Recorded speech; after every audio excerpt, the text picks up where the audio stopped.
10 reasons a bigger World Cup is better. Tired of watching the same teams at every single World Cup?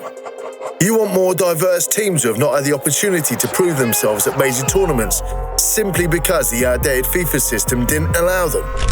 Or are you from a country that's been incredibly successful in the past, but you were born after the glory days and wanted to also experience the incredible emotion of your nation winning and succeeding at football's pinnacle? If so, stay with us to discover all the reasons why the new World Cup format is the thing we missed to take the tournament to the next level. Yes, it's no secret that the new World Cup format caused a great deal of controversy when it was introduced in 2017. Much has been said, much has been commented, with people mostly focusing on the negative aspects of the change and not looking at all the positives that the 48-team World Cup will bring to fans, players, and federations. In the last video on the channel, we analysed the expansion of the World Cup and added some pros and cons. We also looked at all your comments and saw that the majority of you were against the idea. And today, we will try to change your mind and convince you that the World Cup with 48 teams is actually a very good idea. So, make sure to stay till the end, because the last reason will surely make you agree with us. Number 1. A variety of different teams. 48 teams, 16 more than the 2022 World Cup. It's all clear. This is perhaps the most obvious change we have for the 2026 edition of the tournament. But let's give you the following example. France as a football nation has always had incredible talent. It has produced players who have gone down forever in the history of the game. But let's all be honest, aren't you tired of them always being the favourites? Always the ones who have the highest odds before the tournament even starts. Always the ones with the best squad. Of course, all this talk about the last 25 years. If you're not familiar with the stats, let's rewind to the 1998 World Cup.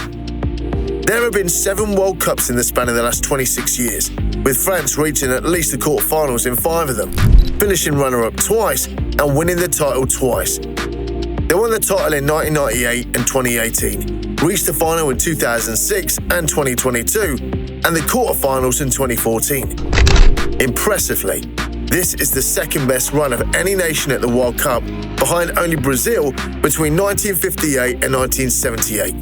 The Selecao then won 3 titles in 20 years. So our point here is that the more teams that take part, the greater the chance of a variety of nations progressing in the tournament. 2. Opportunity of developing major football nations. As the famous saying goes, numbers don't lie. This certainly applies to the expansion of the World Cup from 32 to 48. Again, returning to the concept of the more, the better. This advantage number 2 can also be referred to. Every World Cup in recent years has seen the emergence of teams that have been by no means underdogs and for whom just being there is a success. At the same time, however, these sides are also neither among the footballing nations that are always in the favourites list, such as France, Germany, Brazil, Spain and Argentina, for example. So it's the likes of Denmark, Senegal, Uruguay, Mexico and Iran, often referred to as the dark horses, who can take full advantage of the expansion of the World Cup and eventually compete with the biggest teams. Isn't that the ultimate goal of the World Cup? To give as many different countries as possible the chance for football's most prestigious trophy. And wouldn't it be even more entertaining to have 5 or 10 more top footballing nations fighting it out for the World Cup? Number 3. Greater revenue generation. After the adoption of the idea 7 years ago, the biggest critics of the new World Cup format expressed their indignation that FIFA wanted to take more and more money for itself. And yes, this is an undeniable fact. But many of these people forget that huge revenues would be gained by both the host countries and each of the other 45 participants. If we take the 2026 edition specifically as an example, there are a number of reasons for this, which we will discuss in a moment. Firstly, 16 more teams automatically means more matches. And to be completely precise, the World Cup will now feature a total of 104 matches, or 40 more games, which leads to more ticket sales. Then there are the hospitality and advertising revenues. Hosting an expanded tournament requires significant investment in infrastructure, including stadiums, transport, accommodation, and event facilities. These, along with other revenue streams such as broadcasting rights, sponsorship opportunities, and merchandise sales, will have a long-term positive impact on the host countries. And yes, while the US, Canada, and Mexico are already among the largest economies in the world, imagine the economic boost that Morocco will receive as one of the 3 hosts in 2030. Number 4. Development of football infrastructure. Well, let's start by pointing out that this applies mainly to host countries that have a genuine plan on how to maintain the football exploitation of the stadiums after the tournament. Not like Qatar, for example, which rulers just decided to demolish some of the stadiums that hosted the 2022 games and to reduce the capacity of others and turn them into hotels and shopping centres. Well, from now on, the expansion of the tournament, the host nations will be required to construct and renovate stadiums to accommodate the increased numbers of matches and spectators. This investment, on the other hand, can result in modern, state-of-the-art venues that will not only be used during the tournament, but also after it's over. It's also important to note that countries such as USA, Mexico, Spain, and Portugal, which are 4 of the next 6 hosts of the 2026 and 2030 World Cups, already have a developed football culture and will not even need to build stadiums from scratch. Just imagine watching a World Cup game at the brand new Santiago Bernabeu or Camp Nou, which are currently under reconstruction. We would love to see it. Number 5. Expansion of football talent pool. The expansion of the World Cup will also benefit the pool of football talent on the international stage.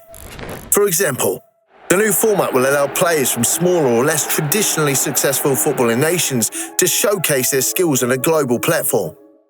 This exposure can attract the attention of a wide range of scouts and clubs from around the world, potentially leading to opportunities for these footballers to sign contracts with professional clubs in Europe.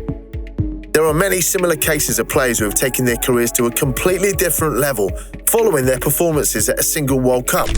Examples include Keylor Navas and James Rodriguez, who came to the attention of Real Madrid after the 2014 World Cup and went on to win a total of 5 Champions Leagues with Los Blancos. Number 5. Iconic underdog stories. Another incredible emotion that every World Cup evokes is the underdog story. And 16 more teams will surely increase the chances of 2, or why not 3, 4, or even 5 similar stories in a single tournament. There are plenty of examples, such as Costa Rica in 2014 and Morocco in 2022, who beat the likes of Uruguay, Italy, Belgium, Spain, and Portugal to reach the quarterfinals and semi-finals respectively. And most iconic of all, however, will remain Croatia's 1998 fairy tale. It was the country's first World Cup qualification ever, and they pulled off a miracle by winning the bronze medal after beating Germany and the Netherlands. An honourable mention could go to Russia in 2018 in their home World Cup. Russia were curiously the lowest ranked team in the FIFA World Rankings. However, they overcame the pressure of hosting to reach the quarterfinals for only the 3rd time after knocking out Spain in the round of 16. Number 6. Promotion of football's universality. Reason number 6 on the list basically refers to the original idea of football as a truly universal sport, accessible to every nation in the world, regardless of the country's football culture and how many times it is qualified for the World Cup. It is also no coincidence that Europe and South America, the continents with the best teams, actually received the smallest percentage increase in the number of teams qualifying from a given confederation. And to prove that football is everyone's game, FIFA has also taken account of the smaller confederations, increasing the number of teams from Africa by 4 and Asia and North America by 2, and even giving a guaranteed place to a team from Oceania, giving a nation that has never qualified a great chance to do it. Number 7. Different cultures. As we talked about in the last video, the culture diversity of the World Cup is one of the most anticipated moments for any football fan. As we already know, each participating nation brings its unique fan culture to the tournament, creating a vibrant and diverse atmosphere in the stadiums and fan zones.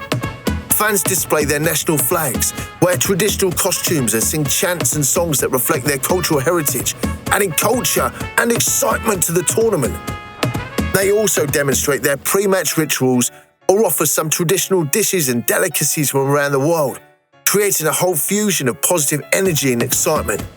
Now imagine all that, but with fans from 16 more countries from all over the world. Number 8. Diversity of playing styles.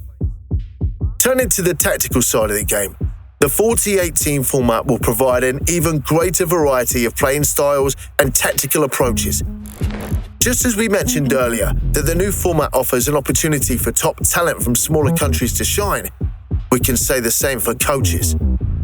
Imagine, for example, that Bolivia's coach turns out to be a tactical genius. How would he be recognised if he proved himself on football's greatest stage? Furthermore, with a wider range of teams representing different regions and footballing cultures, the World Cup will be a showcase for different styles, tactics and strategies. For example, South American teams may be known for their flair and creativity, while European teams are known for their tactical discipline and organisation. With this new format, we will be closer to something we have never imagined as a tactical approach. Number 9.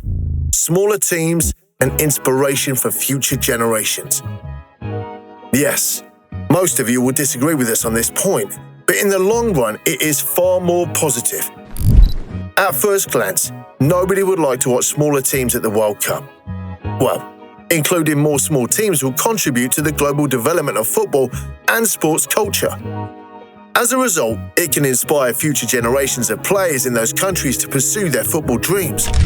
Seeing their compatriots compete on the world stage can motivate young talent to work hard, hone their skills, and aspire to represent their country in future tournaments, perpetuating the cycle of talent development. Number 10. Less chance of a world star to miss out on the World Cup. And finally, at number 10, we have one of the most important benefits: the reduced chance of a big name or team missing out on the World Cup. Only in the last 3 editions, the fans missed out on the class of some of the world's greatest stars. At Qatar 2022, for example, Erling Haaland, Martin Odegaard, Luis Diaz, and Alexis Sanchez didn't make it to the finals. As for the countries, Italy and the Netherlands failed to qualify in 2018, while Sweden and the Ivory Coast suffered the same fate in 2022. Apart from that, from now on, there will also be a greater chance for world-renowned players like Pierre-Emerick Aubameyang and Emmanuel Adebayor in the past to participate in the World Cup. This is because Africa has increased its entry list from 5 to 9 teams, meaning that the likes of Gabon and Togo will be far more favoured. If you enjoyed this one, please consider subscribing to the channel, leaving a like and giving your opinion on the topic. Which of those 10 reasons do you find the most beneficial, and do you actually think that they will make the World Cup better than before? Give us your thoughts. Also, if you like our content,